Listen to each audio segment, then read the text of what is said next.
Hello दोस्तों, कैसे हो आप सब। आप सभी का एग्जाम इंस्ट्रक्टर यूट्यूब चैनल पे हार्दिक स्वागत है। जैसा कि हमने कल पढ़ा, उससे पहले पढ़ा था सेल, और फिर पढ़ा था सेल डिवीजन, और उसके बाद पढ़ा था टिश्यू, और आज हम बात करेंगे हमारे बॉडी के ऑर्गन की। आपके साइंस के अंदर एक तो सेल वगैरह उसकी स्टडी सब कुछ है, और उसके बाद है हमारी बॉडी की फिजियोलॉजी और एनाटॉमी, यानी कि क्रियात्मक और संरचनात्मक जो भी हमारी बॉडी की पोर्शन होता है वो किस में आता है, साइंस में आता है। और उसी तरीके से आज हम तंत्र की बात करेंगे। सबसे पहला तंत्र पढ़ेंगे रेस्पिरेशन या रेस्पिरेटरी सिस्टम। क्या होता है रेस्पिरेटरी सिस्टम, कितने प्रकार का होता है, इसमें कौन कौन से अंग आते हैं, सारे इसके बारे में हम आज बात करेंगे। सबसे पहले बात करूं तो रेस्पिरेशन क्या होता है, श्वास क्या है।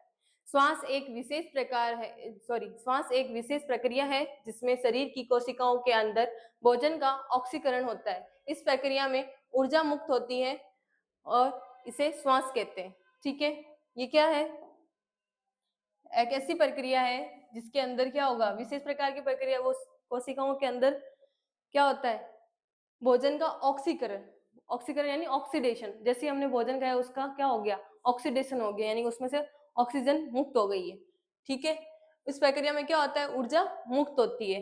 एक तो क्या होगी, ऊर्जा मुक्त होगी, और दूसरा भोजन का क्या होगा, ऑक्सीडेशन यानी ऑक्सीकरण होगा। ठीक है, श्वसन एक ऐसी प्रक्रिया है जिसमें कोशिकाओं में क्या होगा, भोजन का ऑक्सीकरण होगा, जिससे ऊर्जा मुक्त होगी, उसको क्या बोलेंगे, श्वास। ठीक है, अगर बात करूं अगर रासायनिक समीकरण की, तो C6H12O6 ये किसका है, ग्लूकोज का फॉर्मूला है अपने, किसका है, ग्लूकोज का फॉर्मूला है। ठीक है, तो हमने क्या लिया, ग्लूकोज लिया बॉडी में, और उसके साथ क्या गई, 6O2, यानी कि 6 मॉलिक्यूल्स किसके गए, O2 के गए, और उसके साथ क्या हुई, एक तो एटीपी, एटीपी रिलीज हो गई कितनी, 38 एटीपी क्या हो गई, रिलीज हो गई, और साथ में सी CO2, 6 मॉलिक्यूल्स किसके, CO2 के, और 6 मॉलिक्यूल किसके, वाटर के, ये रिलीज हुआ। हमने क्या किया, भोजन ग्रहण किया। भोजन में क्या होता है, ग्लूकोज होता है, ग्लूकोज के साथ हमारे क्या गया, ऑक्सीजन गया। ऑक्सीजन और ये दोनों ने समीकरण मतलब क्रिया करी हमारे बॉडी के अंदर मैकेनिकल, उसके अंदर क्या होगा, ऑक्सीजन रिलीज होगा, 6 मॉलिक्यूल किसके होंगे, और कार्बन डाइऑक्साइड रिलीज हो गया, और उसके साथ क्या हो गया, वाटर बन गया हमारी बॉडी में, और क्या बन गई, एटीपी निकल गई। एटीपी की फुल फॉर्म होती है एडिनोसिन ट्राइफॉस्फेट। एडिनोसिन ट्राइफॉस्फेट किसकी फुल फॉर्म है, एटीपी की।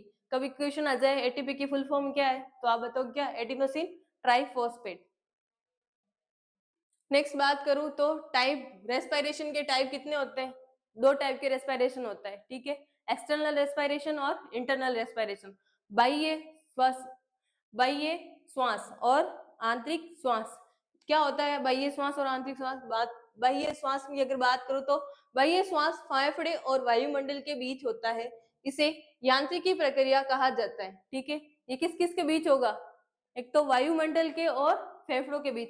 जैसे ही मैंने सांस ली इस तरीके से, ठीक है, तो इसमें क्या क्या इन्वॉल्व हुआ है, एक तो वायुमंडल से मैंने क्या लिया, ऑक्सीजन लिया, और कहाँ गई ऑक्सीजन, फेफड़ों तक गई। ये जो प्रोसेस होता है वो किस में आता है, एक्सटर्नल रेस्पिरेशन में। इसमें क्या होगी, ऊर्जा उपयोग होती है, क्या होती है, ऊर्जा उपयोग होगी। पहले क्या बोला, बाह्य श्वसन क्या होता है, वायुमंडल और फेफड़ों के बीच होता है, इसे यांत्रिक यानी कि मैकेनिकल, यांत्रिक यानी मैकेनिकल जो प्रोसेस होता है वो किस किस के बीच में होता है, फेफड़े और वातावरण यानी वायुमंडल एटमॉस्फेयर के बीच में होता है। ठीक है, और इसमें क्या होता है, ऊर्जा का उपयोग होता है। सेकंड अगर बात करूं, इंटरनल रेस्पिरेशन यानी आंतरिक श्वसन। आंतरिक श्वसन क्या है, आंतरिक श्वसन कोशिका के अंदर माइटोकॉन्ड्रिया में होता है। क्या है ये, माइटोकॉन्ड्रिया में होने वाली प्रोसेस है जिसको क्या बोलेंगे, आंतरिक श्वसन। मैंने आपको पढ़ाया था सेल के अंदर माइटोकॉन्ड्रिया, तब मैंने बोला था वो एटीपी जनरेट करती, एटीपी यानी कि उसको इसीलिए क्या बोलते हैं, पावर हाउस ऑफ सेल, यानी कि सेल का शक्ति गृह। तो ये क्या करेगा, एटीपी जनरेट करेगा। एटीपी किस तरीके जनरेट करेगा, जो भी हमने भोजन खाया है, ठीक है, खाना खाया है, उससे क्या निकलेगी, ऊर्जा निकलेगी, ऊर्जा निकलेगी, और उसका काम कौन करेगा, ये माइटोकॉन्ड्रिया काम करेगी, और ऊर्जा निकाल के वो ऑक्सीजन वगैरह उसमें साथ मिक्स होके वो क्या करेगी, सेल के सारे ऑर्गेनल्स तक क्या पहुंचाएगी। जैसे ऑर्गेनल्स हो गया, हमारी केंद्रक हो गया, राइबोसोम हो गया, लाइसोसोम हो गया, गोल्जी अपरेटस हो गया, इन सबके पास क्या पहुंचेगी, एटीपी पहुंचेगी और ऑक्सीजन पहुंचेगा। ठीक है, आंतरिक श्वसन क्या है, जिसके अंदर कोशिकाओं के अंदर माइटोकॉन्ड्रिया में होता है, इसे रासायनिक प्रक्रिया, इसे रासायनिक प्रक्रिया भी कहते हैं, क्या बोल रहे, केमिकल प्रोसेस, ये क्या है, केमिकल प्रोसेस है, और ये क्या है, मैकेनिकल प्रोसेस, यानी यांत्रिकी प्रक्रिया कहाँ होती है, एक्सटर्नल रेस्पिरेशन में। और इंटरनल रेस्पिरेशन में क्या होता है, रासायनिक प्रक्रिया, रासायनिक प्रक्रिया या केमिकल प्रोसेस। और इसमें ऊर्जा का संश्लेषण होता है, इसमें क्या होता है, ऊर्जा का संश्लेषण, इसमें क्या हो, ऊर्जा का उपयोग, इसमें ऊर्जा का संश्लेषण, यानी कि ऊर्जा यहाँ से बनेगी। ठीक है, दो तरीके के हमारे क्या होते हैं रेस्पिरेशन, एक एक होता है एक्सटर्नल, दूसरा होता है इंटरनल। एक में क्या करती है, ऊर्जा का उपयोग होता है, दूसरे में क्या होता है, ऊर्जा का संश्लेषण होता है। एक है जो वायुमंडल और फेफड़ों के बीच में होती है, दूसरी है कौन सी, जो माइटोकॉन्ड्रिया में यानी कि सेल के अंदर होती है। ठीक है, एक को बोलते हैं यांत्रिकी यानी कि मैकेनिकल प्रोसेस, दूसरे को बोलते हैं केमिकल यानी कि रासायनिक प्रोसेस। ठीक है, अगर मैं बात करूं ऑर्गन की, कि रेस्पिरेटरी सिस्टम में कितने ऑर्गन होते हैं। रेस्पिरेटरी सिस्टम के अंदर ऑर्गन को दो भागों में बांटा गया। पहला है अपर रेस्पिरेटरी ऑर्गन, दूसरा है लोअर रेस्पिरेटरी ऑर्गन। ठीक है, अगर अपर रेस्पिरेटरी की मैं बात करूं यानी कि ऊपरी जो श्वसन अंग है, ऊपरी जो श्वसन अंग है उसमें कौन कौन से आएंगे, नोज एंड नोजल कैविटी, नाक और नासिका गुहा। सेकंड फेरिंग्स ग्रसनी, थर्ड लेरिंग्स कंठनी। और सेकंड अगर बात करें लोअर रेस्पिरेटरी ट्रैक या ऑर्गन की तो ट्रेकिया और दो ब्रोंकस और ब्रोंकियोल्स, उसके बाद एल्वेलाई, फिर लंग्स। ये किसके अंदर आते हैं, ये लोअर है और वो अपर, यानी कि ऊपर का जो रेस्पिरेटरी भाग है उसको क्या बोलते हैं, अपर रेस्पिरेटरी ऑर्गन, और जो नीचे का जो भाग है यानी कि जो दो भागों में बांटा गया है, एक को बोलेंगे अपर, दूसरे को बोलेंगे लोअर। अपर यानी कि ऊपरी जो श्वसन अंग है उनको अलग भागों में रखा गया, और जो निचले जो श्वसन अंग है उनको अलग भागों में रखा गया। फर्स्ट अगर बात करूं अपर रेस्पिरेटरी ऑर्गन को, तो कौन सा है सबसे पहले, nose, nose and nasal cavity. ठीक है, नाक और नासिका गुहा। क्या होता है, नाक ऊपरी श्वसन तंत्र का भाग है जो बाहरी वातावरण के सीधे संपर्क में रहता है। नाक क्या है, ऊपरी जो श्वसन तंत्र है ना उसका क्या भाग है, वो सीधे क्या वातावरण से संपर्क में रहता है। वातावरण से कैसे, हम श्वास ले रहे हैं, जैसे कि हमने क्या ली, ऑक्सीजन ली, किससे, एटमॉस्फेयर से, तो सीधा हमारे संपर्क किससे हुआ, वायु का संपर्क हुआ किससे, नाक से, नोज से। ठीक है, सांस लिया हमने तो हमने सीधा किससे लिया, नोज से लिया, कहाँ से लिया, वातावरण से हमने क्या ली, ऑक्सीजन ली। ठीक है, नाक के सामने दो होल होते हैं यानी कि जो दो गुहा होगी। ठीक है, जो अंदर से नासिका गुहा से जुड़े रहेंगे। ठीक है, दो होल होंगे ना, वो किससे जुड़े रहेंगे, नासिका गुहा या नेजल कैविटी। कैविटी एक तरीके का क्या होता है, होलो पाइप यानी खाली पाइप की जैसा होता है, गुहा जैसा, उसको क्या बोलते हैं, कैविटी बोलते हैं या गुहा बोलते हैं। ठीक है, नाक के अंदर विशेष प्रकार की कोशिकाएं होती है जिसे गोबुलेट, गोबुलेट सेल बोलते हैं। कभी क्वेश्चन पूछ लेता है कि नाक के अंदर पाई जाने वाली सेल का नाम बोलो, तो क्या होगा, गोबुलेट सेल। कौन सी सेल, गोबुलेट सेल। ठीक है, ये क्या करेगी, म्यूकस बनाती है, ये इंपॉर्टेंट है। गोबुलेट सेल का क्या काम है, गोबुलेट सेल का काम है म्यूकस बनाना या श्लेष्मा बनाती है। ठीक है, जब आपको कभी क्या हो, फिर कोल्ड हो रखा हो, ठीक है, जुकाम हो रखा हो, तो उस समय आपके नाक से तरल पदार्थ का निकल रहा है, ठीक है, वो क्या होता है, म्यूकस होता है। ठीक है, वो क्या होगा, म्यूकस होगा। अब म्यूकस का क्या काम है, क्या काम होता है हमारे म्यूकस का, म्यूकस मुख्य रूप से हवा के साथ आने वाले हानिकारक सूक्ष्म जीवों को रोकता है या रोकना है। इसका कार्य क्या है, जो हानिकारक जो हमारे सूक्ष्म जीव होते हैं जैसे एटमॉस्फेयर है, ठीक है, इसके अंदर छोटे छोटे से कण होते हैं, सूक्ष्म कण, बैक्टीरिया, वायरस, सारी चीजें होगी, वो क्या करेगी, ऑक्सीजन के साथ हमारे नोज के अंदर जाएगी। नोज में क्या होगी, एक तो नोस्ट्रिल होते हैं, छोटे छोटे से रोम होते हैं, और क्या प्रेजेंट होते हैं, म्यूकस प्रेजेंट होता है। ये क्या करता है म्यूकस, उसको क्या करेगा, नाक के अंदर चिपका देगा, चिपकाने का काम करेगा। श्लेष्मा है, श्लेष्मा है, वो क्या काम करता है, नाक के अंदर जो भी सूक्ष्म कण है उसको अंदर की तरफ चिपका देगा और ऑक्सीजन को लंग्स तक भेज देगा। जो छोटे छोटे से सूक्ष्म कण होते हैं, सूक्ष्म जीव होते हैं, उनको क्या करेगा, लंग्स तक नहीं जाने देगा। ठीक है, उनको कहाँ रोक देगा, नाक तक ही रोक देगा। आगे बात करूं फेरिंग्स, फेरिंग्स क्या होता है, फेरिंग्स या ग्रसनी, ग्रसनी भी ऊपरी श्वसन तंत्र का भाग है। यह नाक से ऑक्सीजन लेकर कंठनी तक पहुंचाती है। ठीक है, ये क्या किया हमने, नाक से श्वास ली, ठीक है, श्वास लेके इसने क्या किया, नाक ने श्वास ली और किसको भेज दिया, नेजल कैविटी से फेरिंग्स तक भेज दिया। फेरिंग्स ने क्या किया, उसको लेके कहाँ तक भेज दिया, कंटनी तक, यानी लेरिंग्स तक भेज दिया। ठीक है, ये किसका काम हो गया, फेरिंग्स का काम हो गया। एक तरह का बीच में जो नोज और लेरिंग्स के बीच का जो पार्ट होता है उसको भी क्या बोलते हैं, फेरिंग्स बोलते हैं, यानी ग्रसनी बोलते हैं। इसकी लंबाई कितनी होती है, 12 से 14 सेंटीमीटर। कितनी, 12 से 14 सेंटीमीटर। पार्ट ऑफ फेरिंग्स यानी ग्रसनी के भाग, पहला है नोजोफेरिंग्स, यानी कि नाक और फेरिंग्स जो जुड़ते हैं उसको क्या बोलेंगे, नोजोफेरिंग्स। ओरोफेरिंग्स, ओरोफेरिंग्स क्या है, यानी कि ओरल जो कैविटी है, यहाँ से भी जुड़े, नाक से जुड़ा ये हो गया नोजोफेरिंग्स, और यहाँ मुंह से जुड़ा फेरिंग्स जो उसको क्या बोलेंगे, ओरोफेरिंग्स, और आगे जाके लेरिंग्स से जुड़ा उसको बोलेंगे लेरिंगोफेरिंग्स। तीन तरह के भाग होते हैं, एक तो होता है नेजोफेरिंग्स, एक ओरल ओरोफेरिंग्स और एक लेरिंगोफेरिंग्स। ठीक है, ये बात कर ली हमने फेरिंग्स की। अब बात करूं लेरिंग्स यानी कंठनी। लेरिंग्स क्या होता है, लेरिंग्स जो है इसको क्या बोलेंगे, वॉइस बॉक्स। क्या बोलते हैं, वॉइस बॉक्स, स्वर यंत्र। ये हमारे शरीर का स्वर यंत्र है। ये कभी क्वेश्चन आ जाए हमारे शरीर का स्वर यंत्र किसको बोलते हैं, तो वो क्या होगा, लेरिंग्स होगा। ठीक है, हमारे शरीर का वह भाग जहां से स्वर निकलते हैं यानी कि आवाज निकलती है उसको क्या बोलेंगे, लेरिंग्स या कंठनली। ठीक है, लेरिंग्स को वॉइस बॉक्स या स्वर यंत्र भी कहते हैं क्योंकि ये ध्वनि उत्पन्न करता है। क्या उत्पन्न करेगा, ध्वनि, आवाज जो उत्पन्न होती है वो कहां से होती है, लेरिंग से। इसका मुख्य कार्य भोजन और वायु मार्ग को अलग रखना है। क्या है, भोजन और वायु मार्ग को क्या करना है, सेपरेट रखना है, यानी कि अलग रखना है। ठीक है, किस तरीके से, हम खाना खा रहे तो वो हमारे लंग्स में नहीं जाए, और हम जो श्वास ले रहे वो हमारे सीधा एब्डोमन यानी कि स्टोमक, स्टोमक में नहीं जाए, आमाशय में नहीं जाए, इसके वो क्या करेगा, सेपरेट का काम करेगा। कौन करेगा, लेरिंग्स करेगा। लेरिंग्स के ऊपरी भाग में एपिग्लोटिस होता है। क्या होता है, एपिग्लोटिस। लेरिंग्स के ऊपरी भाग में क्या होगा, एपिग्लोटिस होगा।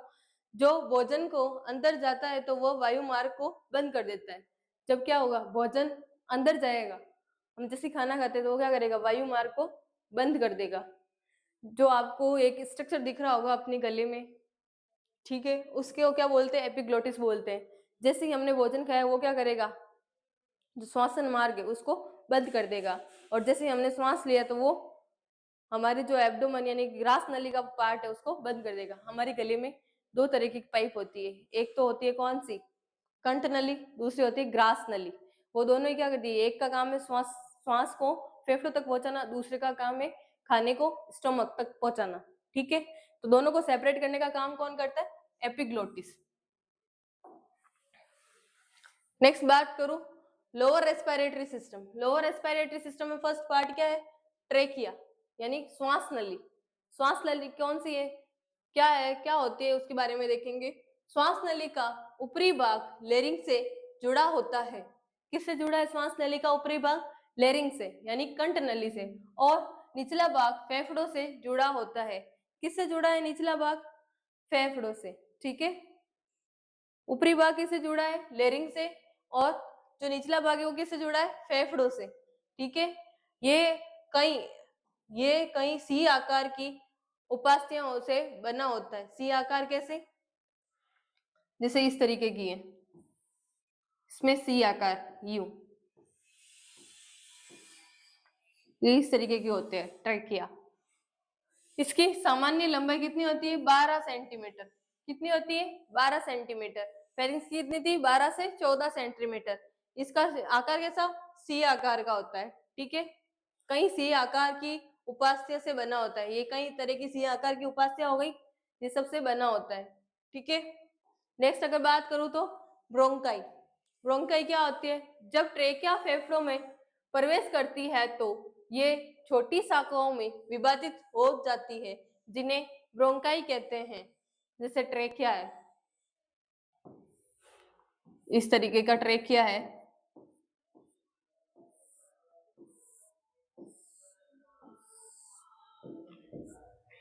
ठीक है, वापस बना देते हैं।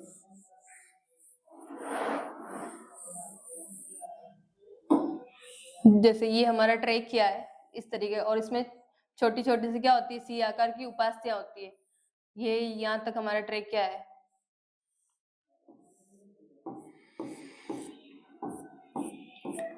ये आगे जाके किससे जुड़ा, लंग्स से, ठीक है। और इसमें क्या निकली, ब्रोंक्यूल्स निकली, ब्रोंकियाई निकली, ठीक है। इस तरीके की ब्रोंकाई होती है दोनों में, इस तरीके की होती है जो डिवाइडेशन होती है। ये क्या बोल रहा है, जब ट्रेकिया में फेफड़े में प्रवेश करता है तो ये छोटी शाखाओं में विभाजित हो जाती है जिन्हें ब्रोंकाई बोलते हैं। ये जो छोटी शाखाएं दिख रही है आपको, ये इसको ब्रोंकाई बोलते हैं। दाहिने भाग में 3 ब्रोंकाई होती है और बाएं भाग में 2, यानी कि जो राइट है, राइट के अंदर और लेफ्ट के अंदर, राइट के अंदर कितनी होगी, 3 होगी, और लेफ्ट के अंदर कितनी होगी, 2 होगी। क्या होगी, ब्रोंकाई। राइट में कितनी होती है, 3 होती है, और लेफ्ट में 2 ब्रोंकाई होती है।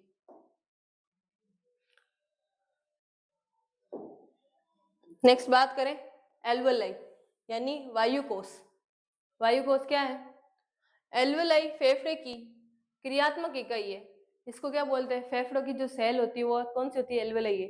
कभी क्वेश्चन आ जाए, फेफड़ों की सेल का नाम बताइए, तो कौन सी होगी, एल्वेलाई। फेफड़ों की कार्यात्मक इकाई होती है वो कौन सी होती है, एल्वेलाई है। ये अंगूर के गुच्छे जैसी संरचना होती है। कैसा है इसका संरचना, अंगूर के गुच्छे जैसा, जैसे ये हमारे अंगूर का गुच्छा है,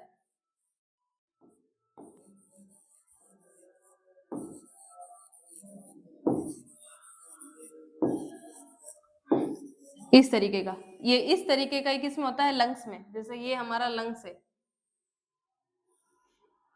इसमें ऐसे ब्रोंकियाई निकली, फिर इसमें जो आगे की तरफ ये संरचना बन रही है छोटी छोटी सी, इस तरीके से, ये सारी क्या है, एल्वेलाई है। अंगूर के गुच्छे समान जो फेफड़ों में दिखता है उसको क्या बोलते हैं, ये है हमारी एल्वेलाई।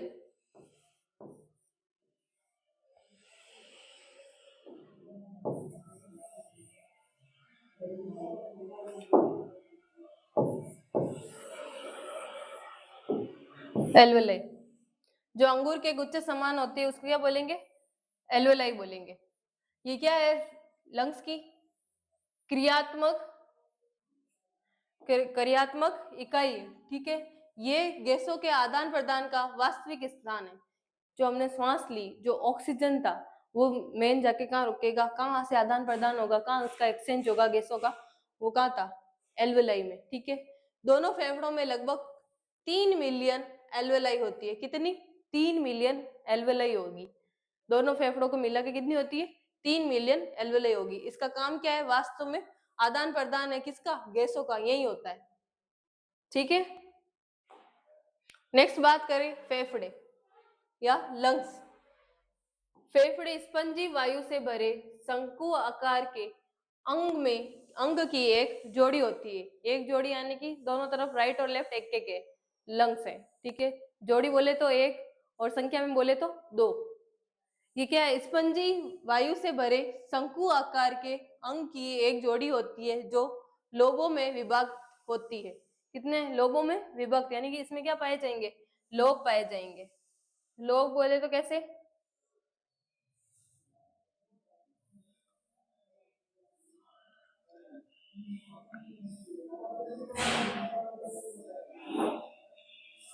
लोबों में पाए जाते हैं, यानी कि इसके अंदर क्या होंगे, लोब प्रेजेंट होंगे।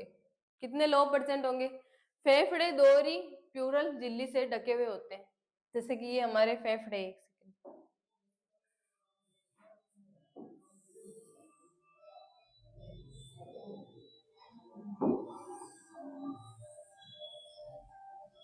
ये इस तरीके से दोनों तरफ क्या होते हैं, फेफड़े प्रेजेंट होते हैं। ये एक प्यूरल झिल्ली से ढके हुए थे, जैसे ये इसकी क्या है, प्यूरल झिल्ली है,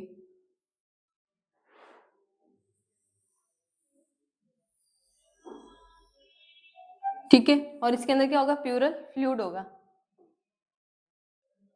ये क्या है, एक तो फेफड़े स्पंजी वायु से भरे शंकु आकार के अंग की एक जोड़ी होती है जो लोबों में विभक्त होती है। फेफड़े दोहरी प्यूरल झिल्ली से ढके हुए होते हैं। दोनों परतों के बीच प्यूरल द्रव्य पाया जाता है क्या पाया जाता है? प्यूरल द्रव। दाहिने फेफड़ा 3 लोब का होता है और बाह्य फेफड़ा 2 लोब का होता है। ठीक है, ये क्या बोला? दो और क्या है? एक तो ये झिल्ली से जुड़े हुए हैं, ये फर्स्ट प्यूरल और ये सेकंड। इसके अंदर क्या प्रेजेंट है? प्यूरल फ्लूइड प्रेजेंट है। कैसा प्रेजेंट है? प्यूरल फ्लूइड प्रेजेंट है। इस तरीके से प्यूरल फ्लूइड प्रेजेंट है ये।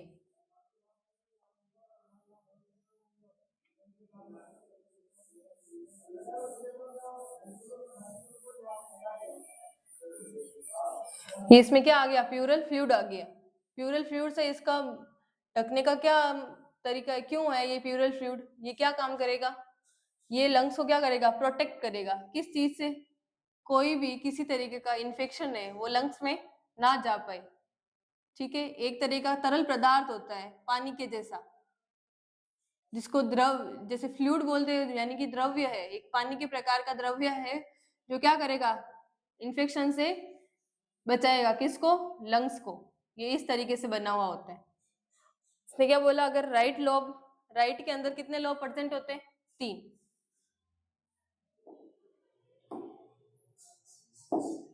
राइट के अंदर कितने लोब प्रेजेंट है? 3 लोब प्रेजेंट है, 1 2 और 3।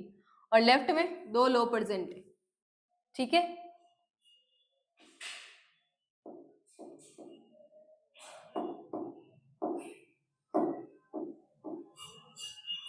राइट में 3 लोब और लेफ्ट में 2 लोब प्रेजेंट होते हैं।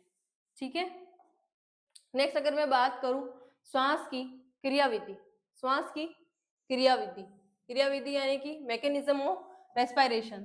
श्वास की क्रिया में 2 चरण होते हैं। कितने चरण होते हैं? 2 चरण होते हैं। एक तो क्या है? श्वास यानी ब्रीथिंग। दूसरा गैसों का आदान प्रदान, एक्सचेंज ऑफ गैसेस। हम किसकी बात करें? श्वास की क्रियाविधि की, यानी मैकेनिज्म ऑफ रेस्पिरेशन। क्या है? 2 चरण होते हैं, एक तो ब्रीथिंग होता है, एक दूसरा होता है एक्सचेंज ऑफ गैसेस। अगर ब्रीथिंग की मैं बात करूं, तो ब्रीथिंग में श्वास प्रक्रिया में क्या होता है? इस प्रक्रिया में वायु फेफड़ों के अंदर जाती है और बाहर आती है। इसमें क्या होगा? श्वास क्या आएगी? फेफड़ों के अंदर जाएगी और फेफड़ों से बाहर निकलेगी। वो किस में आएगी? ब्रीथिंग मैकेनिज्म के अंदर, श्वास प्रक्रिया में। इसको क्या बोलेंगे? श्वास बोलेंगे। इसमें कितने चरण होते हैं? 2 चरण होते हैं। ठीक है, 2 चरण होते हैं। कौन कौन से? इंस्पायरेशन और दूसरा निश्वासन। एक तो क्या है? श्वास लेना, श्वास लेना, दूसरा श्वास छोड़ना या निश्वास। अगर मैं बात करूं इंस्पायरेशन की, तो इस प्रक्रिया में वायुमंडल मुख या नाक द्वारा फेफड़ों में प्रवेश करती है। क्या करेगी? वायुमंडल से श्वास फेफड़ों में प्रवेश करेगी। ठीक है,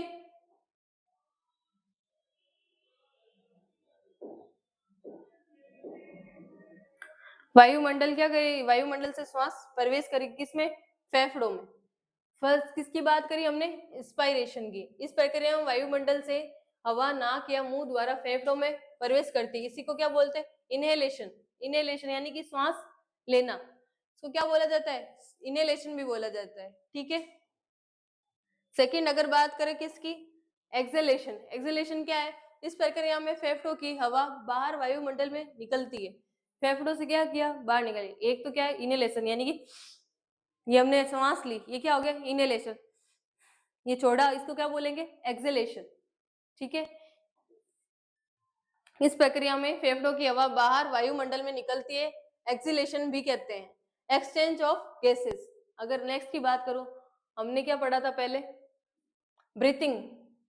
ब्रीथिंग मैकेनिज्म, अब एक्सचेंज ऑफ गैसेस, गैसों का आदान प्रदान। गैसों का आदान प्रदान फेफड़ों के एल्वेलाई में होता है। गैसों का आदान प्रदान कहाँ होता है? फेफड़ों के एल्वेलाई में। हमने वहां एल्वेलाई में पढ़ा था क्या कि हमारे बॉडी के अंदर क्या हो रहा था? एल्वेलाई में हमने क्या पढ़ा था कि जो गैसेस का जो मेन आदान प्रदान कहाँ होगा? एल्वेलाई में। अब यहाँ पे क्या हो रहा है? गैसों का आदान प्रदान होता है कहाँ होगा? एल्वेलाई में होगा। ठीक है। इसमें कितने चरण होते हैं? इसके 3 चरण होते हैं। पहला कौन सा? ट्रांसपोर्ट ऑफ ऑक्सीजन, यानी ऑक्सीजन का परिवहन। सेकेंड है कौन सा? सेलुलर रेस्पिरेशन, यानी कोशिकाओं का श्वसन। और थर्ड है कौन सा? ट्रांसपोर्ट ऑफ कार्बन डाइऑक्साइड, यानी कार्बन डाइऑक्साइड का परिवहन। फर्स्ट क्या किया? ऑक्सीजन का परिवहन, यानी ऑक्सीजन अंदर गई। फिर बाद में क्या हुआ? कोशिकाओं के अंदर क्या गई? श्वास गई, यानी कि ऑक्सीजन गई। उसके बाद कोशिकाओं ने क्या किया? आदान प्रदान किया गैसों का, और उसके बाद कहाँ पहुंचा दिया? उसको नाक के थ्रू वापस बाहर पहुंचा दिया। कौन सी निकली उस समय गैस? Carbon dioxide. जैसे कि ट्रांसपोर्ट ऑफ ऑक्सीजन, सबसे पहले एल्वेलाई से ऑक्सीजन विसरण द्वारा रक्त में जाती है। अब ऑक्सीजन ने क्या किया? एल्वेलाई से क्या गई? रक्त में गई। रक्त में गई तो कैसे काम किया? लंग्स ने क्या किया? उसको फिल्टर किया। ऑक्सीजन को फिल्टर करके किस में भेजा? ब्लड में भेजा। और ब्लड से कहाँ गई? हार्ट में गई।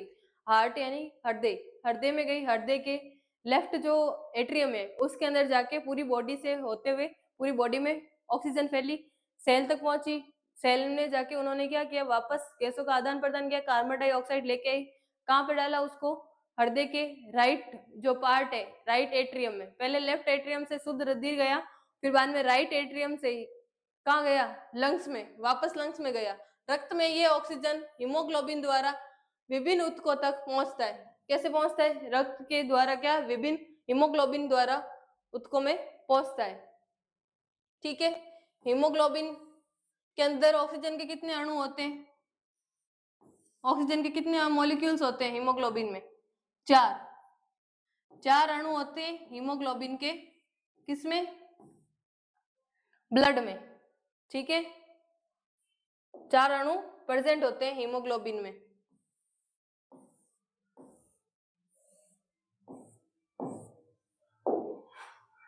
नेक्स्ट अगर मैं बात करूं किसकी, हमने पढ़ लिया ट्रांसपोर्ट ऑफ ऑक्सीजन। अब सेलुलर रेस्पिरेशन किसकी? Cellular respiration, cellular respiration. Cellular respiration में क्या होगा? जो सेल है, अब सेल तक क्या पहुंच गई? ऑक्सीजन पहुंच गई। किसके थ्रू पहुंची? इसमें ब्लड के थ्रू। किसके थ्रू पहुंची? ब्लड के थ्रू या रक्त के थ्रू पहुंची है।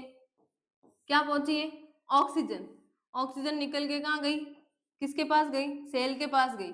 सेल ने क्या किया? माइटोकॉन्ड्रिया ने क्या किया? एटीपी से ऑक्सीजन को अपने अंदर समा लिया और कार्बन डाइऑक्साइड को क्या भेज दिया? किस में भेज दिया? वापस ब्लड में भेज दिया। अब इसमें क्या है? CO2 है। इसमें क्या थी? O2 थी। O2 आई, कोशिका में आदान प्रदान हुआ और कहाँ चली गई? CO2 में। ठीक है, CO2 से कहाँ जाएगी वापस? CO2 से वापस कहाँ गई? ब्लड से होते हुए हार्ट में आई। कहाँ आई? हार्ट में आई।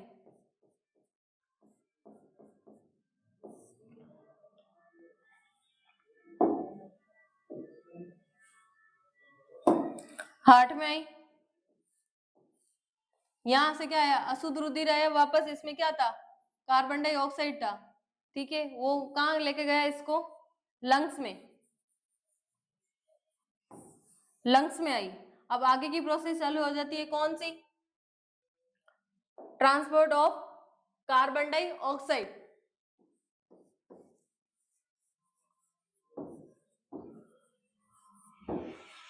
Transport of carbon dioxide. अब कार्बन डाइऑक्साइड क्या हुई? लंग्स में गई।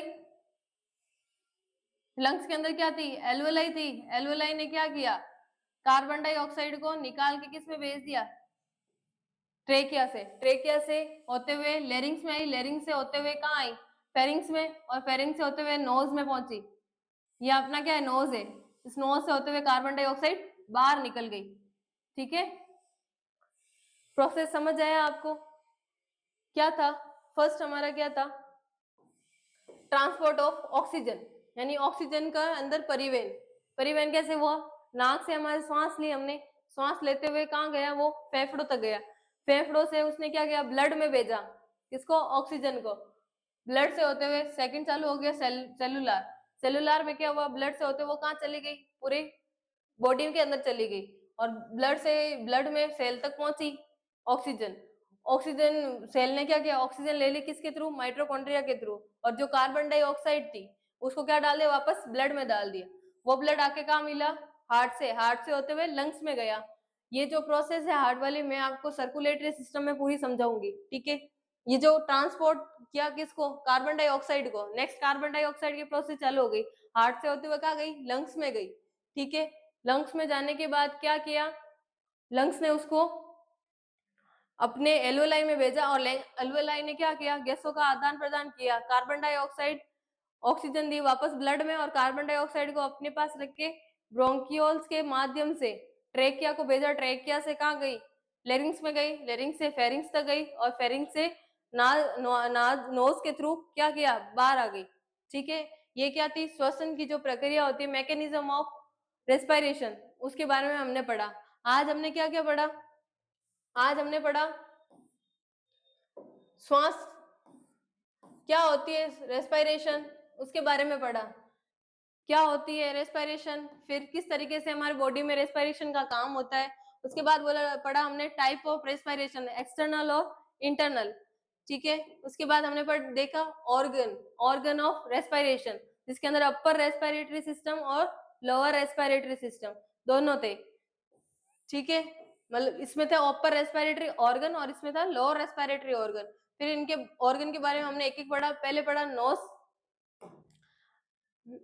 एंड नोजल कैविटी, फिर हमने पढ़ा फेरिंग्स, फिर पढ़ा लेरिंग्स, उसके बाद हमने ट्रेकिया पढ़ा, फिर दो ब्रोंकियस पढ़े, फिर हमने ब्रोंकियस के अंदर ही ब्रोंकाई पढ़ा, उसके बाद हमने पढ़ा क्या, एल्वेलाई, फिर पढ़ा लंग्स, उसके बाद हमने क्या देखे, मैकेनिज्म ऑफ रेस्पिरेशन, रेस्पिरेशन के मैकेनिज्म।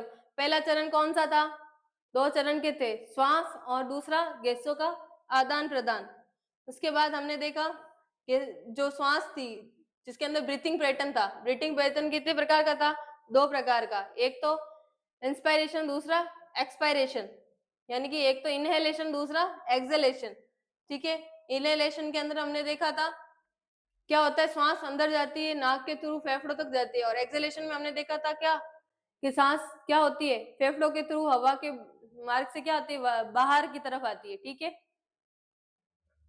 उसके बाद हमने पढ़ा था एक्सचेंज ऑफ गैसेस, उसमें तीन चरण थे, transport of oxygen, cellular respiration और ट्रांसपोर्ट ऑफ कार्बन डाइऑक्साइड। आज हमने पूरा रेस्पिरेशन, मतलब रेस्पिरेटरी सिस्टम और उसके जो मैकेनिज्म होता है उसके बारे में बात करी, ठीक है। आपको अगर क्लास पसंद आई तो लाइक करें, शेयर करें और सब्सक्राइब करें। अगर कोई क्वेरी हो तो आप क्वेश्चन पूछ सकते हैं।